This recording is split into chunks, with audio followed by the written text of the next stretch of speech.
The space around Neptune looked empty and peaceful. Stars twinkled in the black sky like they had for millions of years. Then the darkness began to tear apart. Giant rips opened in space itself. Through these tears came something that had never been seen in human space before. Ships. Massive ships that were bigger than cities. They kept coming through the tears one after another until the space around Neptune was full of alien warships. Admiral Vextar stood on the bridge of his flagship. He was tall and thin with blue skin and 4 arms. His species, the Zephyrians, had ruled a huge part of the galaxy for thousands of years. They had conquered hundreds of worlds. Earth would be just another easy victory. "How many ships do we have now?" Vextar asked his officer. 10,047 warships, Admiral," came the reply. "All systems are working perfectly." Vextar smiled with his sharp teeth. 10,000 ships was enough to turn any planet into dust. The humans had no idea what was coming for them. On Earth, things were different from what the Admiral expected. Deep underground in a mountain in Colorado, computers started beeping. Red lights flashed on screens. A young officer named Pete Johnson was drinking coffee when he saw the readings. "Ma'am, we have a problem," Pete called to his boss. General Kate Sullivan walked over to Pete's desk. She was a tough woman who had been in the military for 20 years. Nothing usually surprised her. But when she saw the numbers on the screen, her eyes went wide. "How many?" she asked. "Over 10,000 ships, General. They're big ones, too. Each ship is about the size of New York City." Kate picked up a red phone on Pete's desk. The phone connected directly to the White House. President Ben Carter answered after one ring. "Mr. President, we have visitors," Kate said. "The unfriendly kind." 20 minutes later, Kate was in Washington. She sat in a room deep under the White House with President Carter and several other important people. Defense Secretary Larry Kim looked worried. Dr. Amy Brooks from the Advanced Defense Research Division sat quietly in the corner. "Tell me what we know," President Carter said. Kate pointed to a big screen on the wall. It showed the alien fleet near Neptune. "They showed up 30 minutes ago. Our computers say they'll reach Earth in about 72 hours if they keep moving at their current speed." "What kind of weapons do they have?" Larry asked. "We don't know yet," Kate replied. "But ships that big usually carry planet-killing weapons." Dr. Brooks finally spoke. "Mr. President, I think it's time." Everyone in the room looked at her. She was a small woman with gray hair, but when she talked, people listened. She had been working on secret projects for the government for 30 years. "Time for what?" the president asked. "Time to make the call," Amy said simply. President Carter nodded slowly. He understood what she meant. There were secrets that even he had only learned about after becoming president. Secrets that went back 70 years. Kate took out a special phone. It was black and had no numbers on it. She pressed the only button and waited. "This is General Sullivan," she said when someone answered. "Authorization code is Red Sky 77. We need Protocol 7 activated immediately." The person on the other end said something Kate couldn't hear. Then Kate said, "Yes, I'm sure. We have 10,000 hostile ships heading for Earth. Estimated arrival in 72 hours. She hung up the phone and looked at the president. "It's done, sir. Colonel Ryan Martinez will handle it from here." Meanwhile, far under a mountain in Colorado, Colonel Ryan Martinez was already moving. He was a big man with short black hair who never smiled. He walked quickly through long underground tunnels that most people didn't know existed. The tunnels led to a huge room filled with strange machines. The machines hummed quietly and gave off a soft blue light. Scientists in white coats worked at computer stations around the room. "Dr. Phillips?" Ryan called to a man working at one of the computers. Dr. Sam Phillips looked up. He was young for such an important job, only 35 years old. But he was one of the smartest people on Earth. "Colonel, are we really doing this?" Sam asked. "We're really doing this," Ryan replied. "How long do you need?" "Give me 6 hours to power up the main systems. Then we'll be ready." Ryan nodded and walked to another part of the facility. He passed rooms full of equipment that looked like it came from science fiction movies. None of it was built by humans, but humans had learned how to use it. Back in space, Admiral Vextar was studying Earth through his ship's sensors. The planet looked blue and green and peaceful. He could see the humans' primitive space stations and their simple satellites.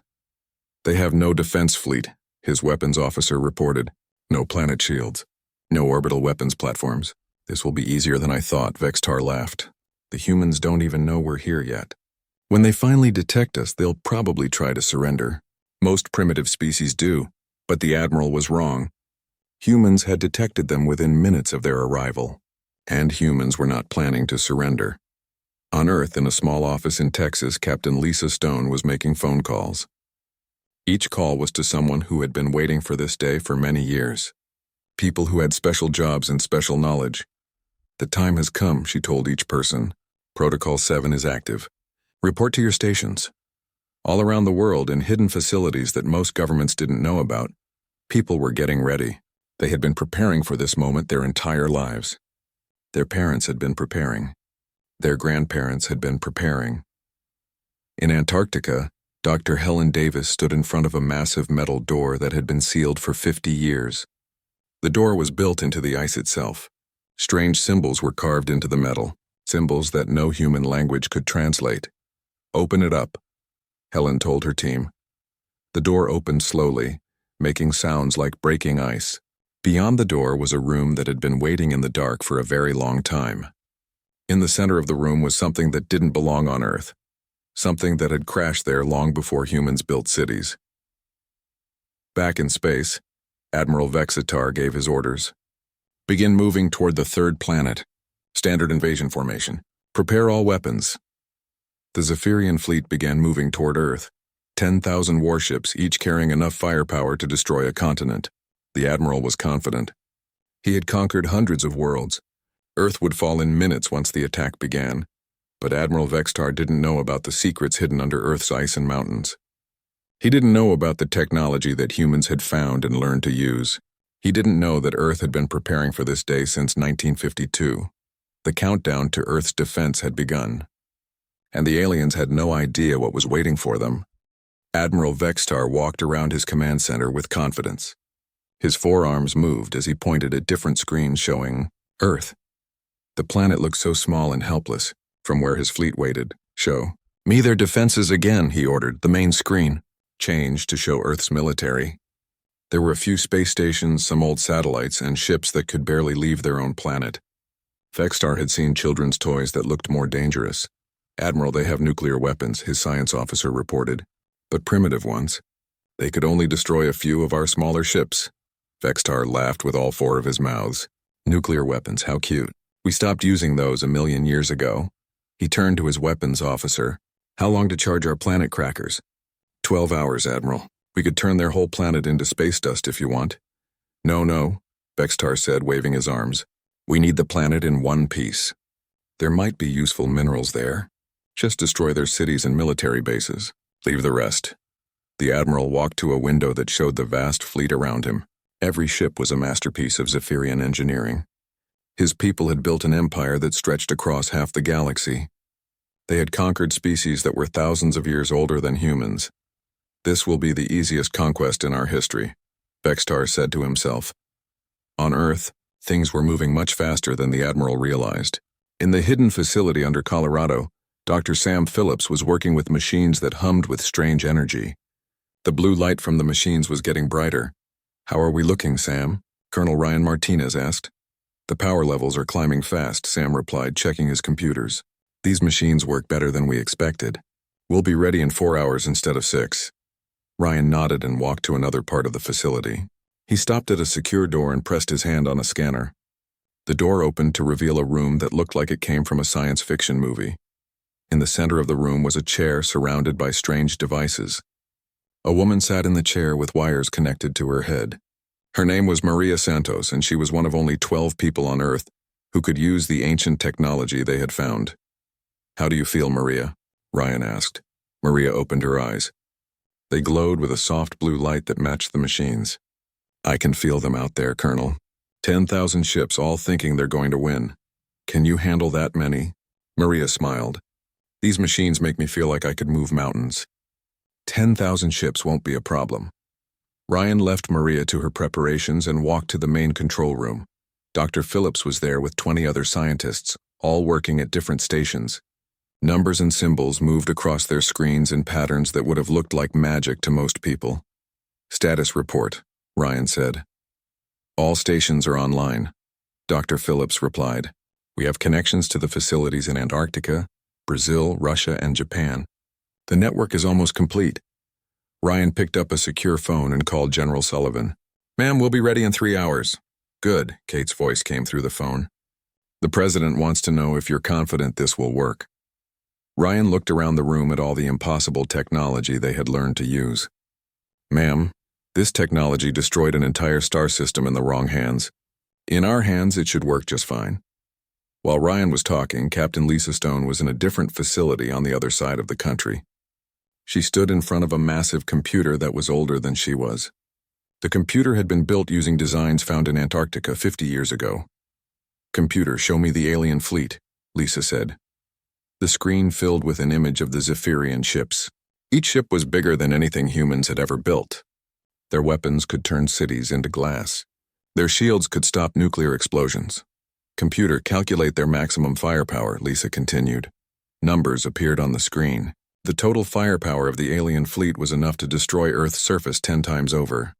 "Now calculate our response capability," Lisa said. Different numbers appeared. These numbers were much, much larger. Lisa smiled. The aliens had no idea what they were flying into.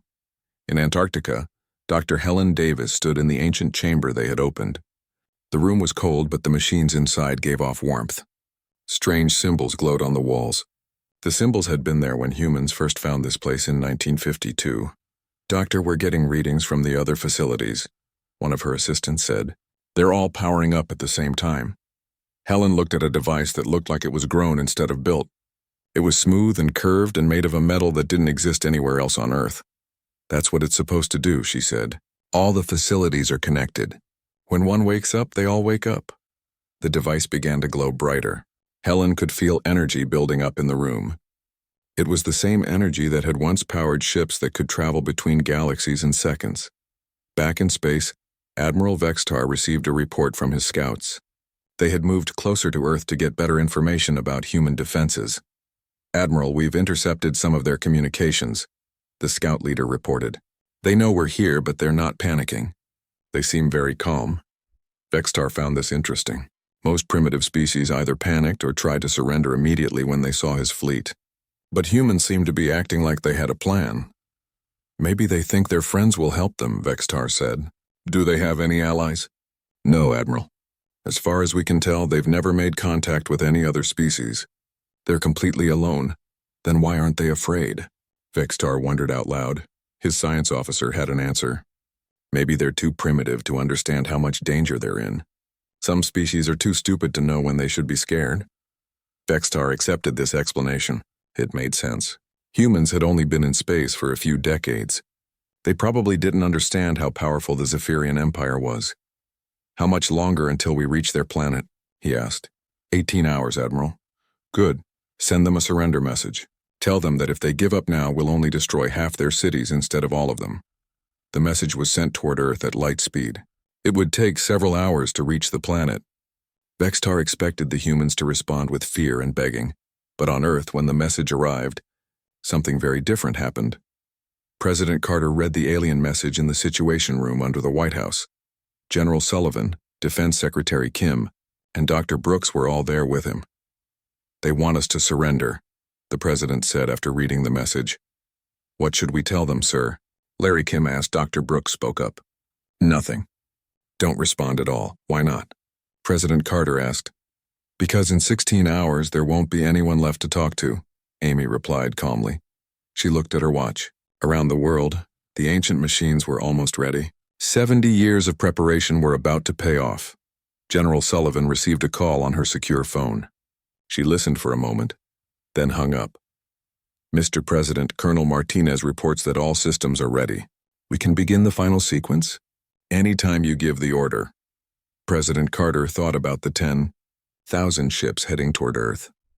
He thought about the millions of people who had worked in secret to prepare for this day. He thought about the technology that had been waiting under Earth's surface for longer than human civilization had existed. "Give the order," he said. The year was 1952. Antarctica was even colder and more empty than it is today. A team of scientists was drilling through the ice looking for old weather patterns. What they found changed everything. Dr. Helen Davis was young then, fresh out of college with big dreams about discovering new things. She was part of the team that was working near the South Pole. They had been drilling for weeks when their equipment hit something that wasn't ice. "There's something down there," Helen told the team leader. "Something big." They kept drilling. What they found was metal. Not just any metal, but something that didn't exist on Earth. The metal was smooth and warm, even though it had been buried under ice for thousands of years. "We need to dig this up," the team leader said. It took them 3 months to uncover what was buried in the ice. It was a ship, but not like any ship humans had ever built. It was huge and smooth and covered with symbols that no one could read. Inside the ship, they found machines that still worked even after being frozen for so long. They found computers that could think faster than any human. They found weapons that could destroy mountains. They also found bodies. The creatures that had built the ship were tall and thin with long arms and big heads. They had been dead for a very long time, but their technology was still perfect. The government took over the discovery immediately. They moved the ship and everything in it to secret facilities. They brought in the smartest scientists from around the world. They spent years just trying to understand how to turn the machines on. Dr. Helen Davis spent her whole life studying the ship and its technology. She learned that the creatures who built it were called the precursors. They had lived millions of years ago and had technology that could do impossible things. The precursors could change reality itself. They could make things exist or stop existing just by thinking about it. Their ships could travel between galaxies in the blink of an eye. They could build planets or destroy stars, but something had happened to them. All the precursors had disappeared at the same time, leaving behind only empty ships and abandoned planets. No one knew why they vanished. Now, in 2025, Helen stood in the same Antarctic chamber where she had spent 70 years of her life.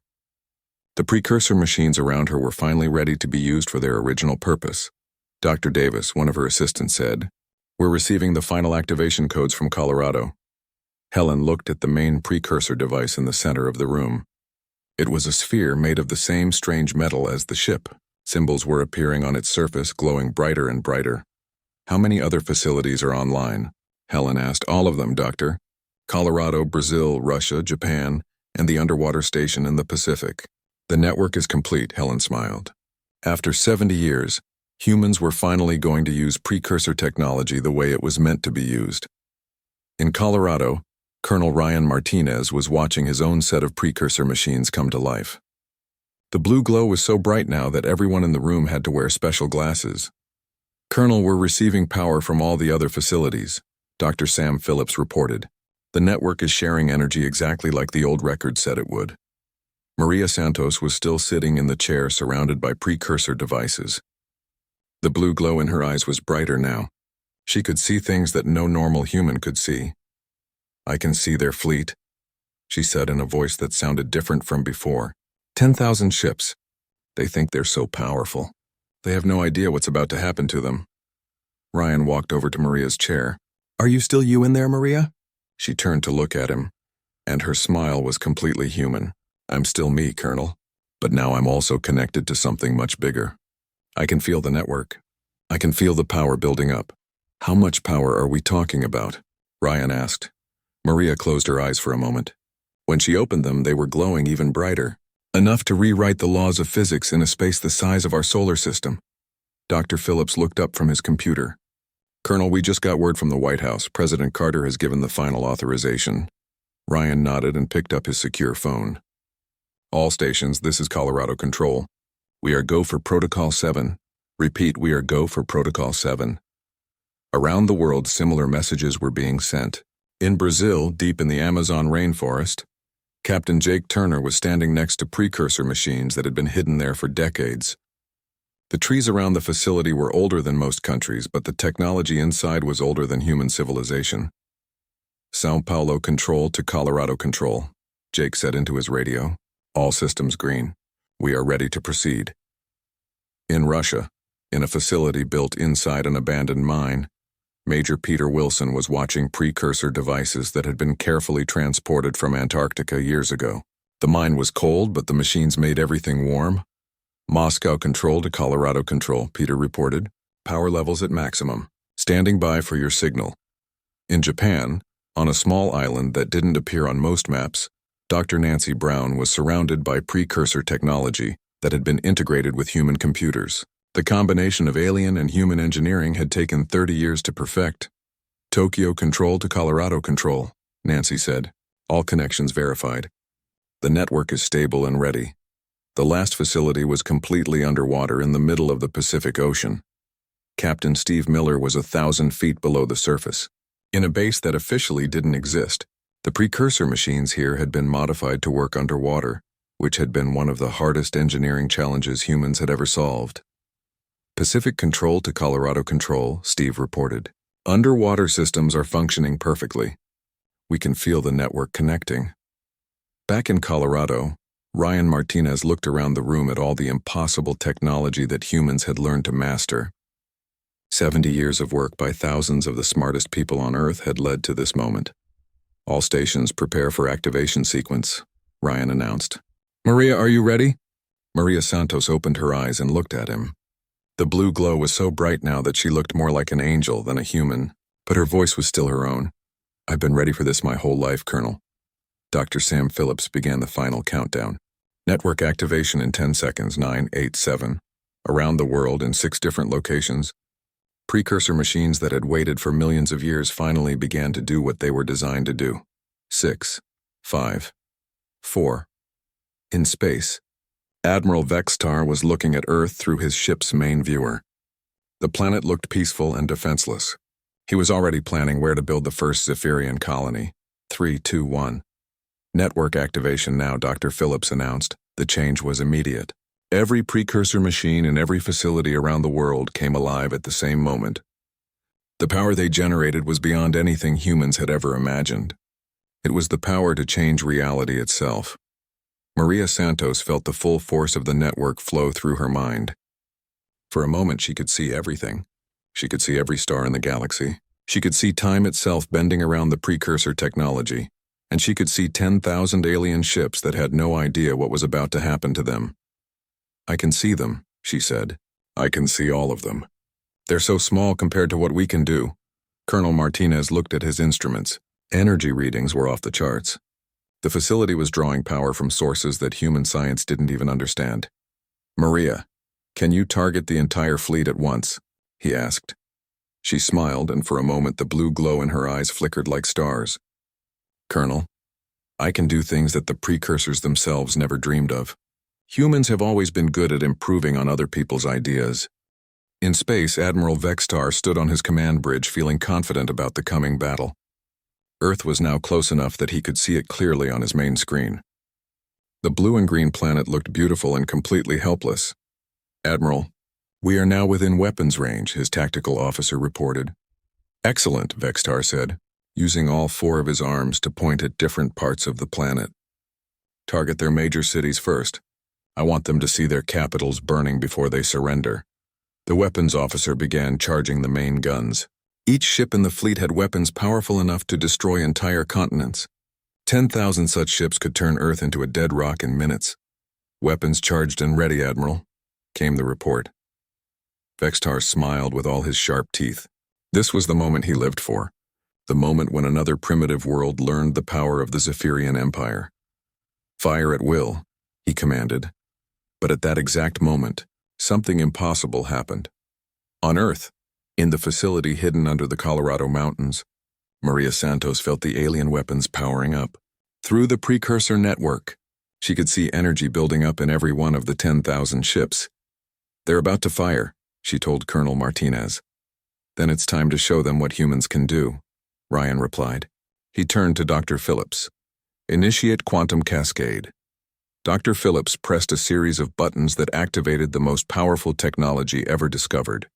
The precursor machines throughout the facility began to glow so brightly that they lit up the entire underground chamber. Cascade initiated, Sam announced. Network power at 100%. Maria closed her eyes and reached out with her mind through the network. She could feel the other facilities around the world all connected to her. She could feel the power of technology that was millions of years old flowing through human hands. The precursors had built their machines to change reality itself. They could make things exist or stop existing just by thinking about it. Now humans were about to use that same power. Target acquired, Maria said in a voice that echoed strangely. All 10,000 ships locked onto the quantum matrix. Execute, Colonel Martinez ordered. What happened next took exactly 0.03 seconds. A wave of energy erupted from Earth at a speed faster than light itself. It wasn't like any weapon that had ever been built. It didn't destroy things by hitting them or burning them or breaking them apart. Instead, it changed the basic rules of reality in the space where the alien fleet existed. The wave reached the first alien ships in less than 1/100th of a second. As it passed through each ship, something incredible happened. The quantum structure of everything the wave touched began to change. Admiral Vexistar was in the middle of giving orders to his fleet when reality stopped making sense around him. He watched in confusion as his hands became transparent. He could see through them to the floor of his bridge. What's happening? He tried to shout, but his voice was fading away. His tactical officer tried to report what their sensors were seeing, but the words came out as whispers. Admiral, the ships, we're disappearing, but they weren't disappearing. They were being edited out of existence at the most basic level possible. The precursor technology wasn't destroying the ships. It was simply changing the quantum information that made them real. Where there had been matter and energy and alien life, now there was just empty space filled with the same particles that existed between the stars. Admiral Vextar had just enough time to understand what was happening.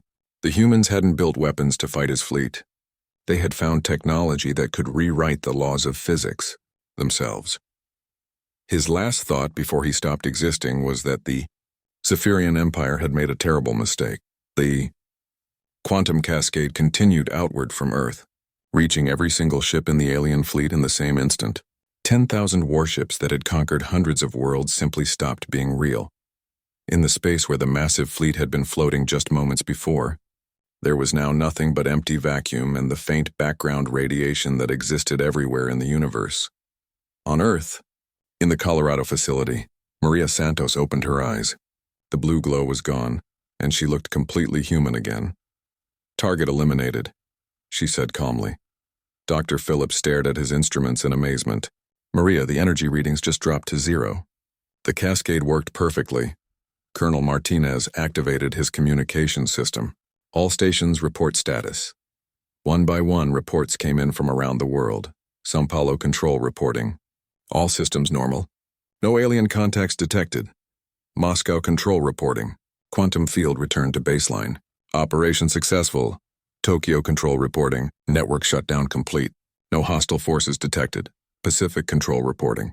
Underwater systems stable. Enemy fleet eliminated. Finally, Dr. Helen Davis called in from Antarctica. Her voice was filled with wonder. Colorado Control, this is Antarctic Control. After 70 years of preparation, I can finally report that the precursor technology works exactly as designed. The alien threat has been completely neutralized. Ryan looked around the facility at all the scientists and technicians who had made this moment possible. Ladies and gentlemen, Earth is safe, but Maria Santos held up her hand. Wait, Colonel.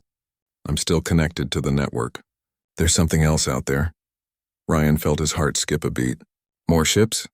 No, Maria said, smiling. Something much more interesting. I can detect signals from all across the galaxy. Other species are talking to each other about what just happened. She closed her eyes again and listened to conversations happening thousands of light years away. The Rigelian Republic just called an emergency council meeting, she reported. The Centauri Federation is asking their scientists to figure out how we did this. And the Andromedans? The Andromedans are very impressed. Dr. Phillips looked confused. How can you hear all of this? The precursor network doesn't just work on our solar system, Maria explained. It can detect and communicate across the entire galaxy. We just announced to everyone out there that Earth has technology that can erase entire fleets from existence. Colonel Martinez realized what this meant. So now everyone in the galaxy knows that humans are not to be messed with. Exactly, Maria said. The Zephyrian Empire was one of the most powerful forces in the galaxy. Every other species just watched us erase them like they never existed. In the White House Situation Room, President Carter was receiving reports from General Sullivan. The alien fleet was gone, not destroyed, not scattered, not retreating. Gone completely as if it had never existed at all. Are you telling me that we just erased 10,000 alien warships? The president asked. That's exactly what I'm telling you, sir, Kate replied. Our quantum cascade technology worked perfectly. The alien threat has been completely eliminated. Defense Secretary Larry Kim looked amazed. How is this even possible? Dr. Amy Brooks finally spoke up. She had been quiet during the entire operation, but now she was smiling. Mr. President, what we used today wasn't really a weapon. It was more like an editor for reality itself. We didn't destroy those ships. We simply edited them out of existence. And no one can defend against something like this? President Carter asked. No, sir, Amy replied. You can't defend against something that changes the basic rules of how reality works. The aliens never had a chance. General Sullivan received a call on her secure phone. She listened for a moment, then looked at the president with excitement. Sir, Colonel Martinez reports that we're receiving communication signals from multiple alien species. They're not threats. They're diplomatic requests. President Carter leaned back in his chair and thought about what had just happened. In less than a minute, Earth had gone from being threatened by the most powerful empire in the galaxy to being the most feared species in known space. I think, he said slowly, that we're about to become very popular. 3 hours after the Zephyrian fleet stopped existing, Earth was the most talked-about planet in the galaxy. In the underground facility in Colorado, Captain Jake Turner sat in front of a communications array that had been built using both human and precursor technology. The machine could send messages across thousands of light-years instantly. Jake had never used anything like it before today. Captain Turner, Colonel Martinez said, walking into the communications room. Are you ready to make history? Jake looked at the list of alien governments that were trying to contact Earth. The list was already 3 pages long and getting longer every minute. I've never been a diplomat before, Colonel, Jake admitted. Neither has anyone else on Earth, Ryan replied. But after what we just did, I think they'll listen to whatever we have to say. Jake activated the communication system and sent a message that would reach every major civilization within 50,000 light-years of Earth. The message was simple, but it would change everything. This is Captain Jake Turner of Earth, he began. We are sending this message to all civilized species in this region of the galaxy. The Zephyrian Empire sent an invasion fleet to attack our world. That fleet has been eliminated. We want to make our position clear to everyone who might be listening. Jake paused and looked at Colonel Martinez, who nodded for him to continue. Earth does not seek conquest or empire. We have no interest in attacking peaceful worlds or controlling other species. However, we will defend ourselves against any threat with whatever force is necessary. What happened to the Zephyrian fleet will happen to anyone else who tries to invade our world. Jake took a breath before delivering the most important part of the message. But we also want peaceful neighbors. Any species that approaches Earth with friendship and respect will find the same in return. We welcome trade, cultural exchange, and cooperation with all civilized peoples. We hope this is the beginning of a new era of peace and prosperity for everyone. Jake ended the transmission and looked at Ryan. Think they got the message? I think they got the message loud and clear, Ryan replied, and they had. All across the galaxy, alien governments were having emergency meetings about the species that had just appeared on the galactic stage in the most dramatic way possible. On the planet Rigel Prime, the Rigelian Council was meeting in their crystal chamber. The Rigelians were an old and wise species that had been peaceful for thousands of years. They had watched the Zephyrian Empire conquer world after world, but had been too weak to stop them. The humans erased the entire Zephyrian fleet, Council Leader Zentar announced to the chamber. Our scientists cannot even explain how such a thing is possible. What do we know about these humans? Asked another council member. Very little, Zentar replied. They appear to be a young species that only recently developed space travel. But somehow they have access to technology that surpasses anything we have ever seen. The council voted unanimously to send a diplomatic mission to Earth. On Centauri Beta, the Centauri Federation was having a similar discussion. The Centauri were master engineers and scientists. They prided themselves on understanding how technology worked. But what the humans had done made no sense to them. They didn't use weapons as we understand them, Federation Scientist Prime reported. They somehow changed the basic structure of reality itself. This is beyond anything in our knowledge. Are they a threat to us? The Federation leader asked. Only if we threaten them first, the scientist replied. Their message was clear. They want peace with anyone who offers peace in return. The Federation decided to send their best diplomats to Earth immediately. Even the mysterious Andromedans, who rarely spoke to anyone, were impressed. In their hidden cities at the edge of the galaxy, they held meetings about the humans who had accomplished what no one thought possible. These humans may be the key to finally bringing order to the galaxy, the High Andromedan announced. For too long, species like the Zephyrians have used violence to control others. Perhaps it is time for a species with superior technology to teach everyone the value of peace, but the most important conversation was happening on Earth itself. President Carter sat in the Oval Office with his most trusted advisors. General Sullivan, Defense Secretary Kim, and Dr. Brooks were all there, along with several other people who had worked on the precursor project for decades. So, where do we go from here? The President asked. Dr. Amy Brooks looked at a report that had just been delivered. Mr. President, we're receiving over 1,000 communication requests per hour from alien species. Everyone wants to talk to us. Are any of them threats? General Sullivan asked. No, ma'am, Amy replied. They all seem to be diplomatic requests. Trade offers, cultural exchange programs, requests for technology sharing. A few species are even asking if we can help them with their own security problems. President Carter thought about this. We went from being unknown to being the most powerful species in the galaxy in one day. Yes, sir, Amy agreed. And now we have to decide what to do with that power. The President looked out the window at the peaceful Washington sky. Somewhere up there, alien diplomats were already on their way to Earth. The world was about to change in ways that no one could imagine. I want to make something clear to everyone in this room, President Carter said firmly. We didn't develop this technology to become conquerors. We developed it to protect ourselves. That's what we'll continue to use it for. Defense Secretary Kim spoke up. What about species that ask for our help? There are probably dozens of worlds out there that are being threatened by empires like the Zephyrians. That's a good question, the President replied. Dr. Brooks, how much energy does it take to run the quantum cascade system? Amy checked her notes. Very little, actually, sir. The precursor technology is incredibly efficient. We could eliminate a dozen fleets the size of the Zephyrian one without straining our power systems. But should we? General Sullivan asked. If we start using our technology to solve other people's problems, we could end up running a galactic police force. President Carter nodded thoughtfully. We'll deal with each situation as it comes up. For now, our priority is establishing diplomatic relations with peaceful species.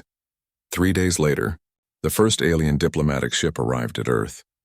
It was from the Rigelian Council, and it was the most beautiful spacecraft any human had ever seen. The ship looked like it was made of living crystal, and it shimmered with colors that had no names. Captain Jake Turner, who had become Earth's first official alien diplomat, met with the Rigelian ambassador in a hastily prepared meeting room at the United Nations building in New York. The ambassador was tall and thin, with silver skin and large, kind eyes. When she spoke, her voice sounded like music. Captain Turner, she said, I am Ambassador Lyra Tell of the Rigelian Council. We come to offer friendship and trade with the people of Earth. We welcome friendship with all peaceful species, Jake replied.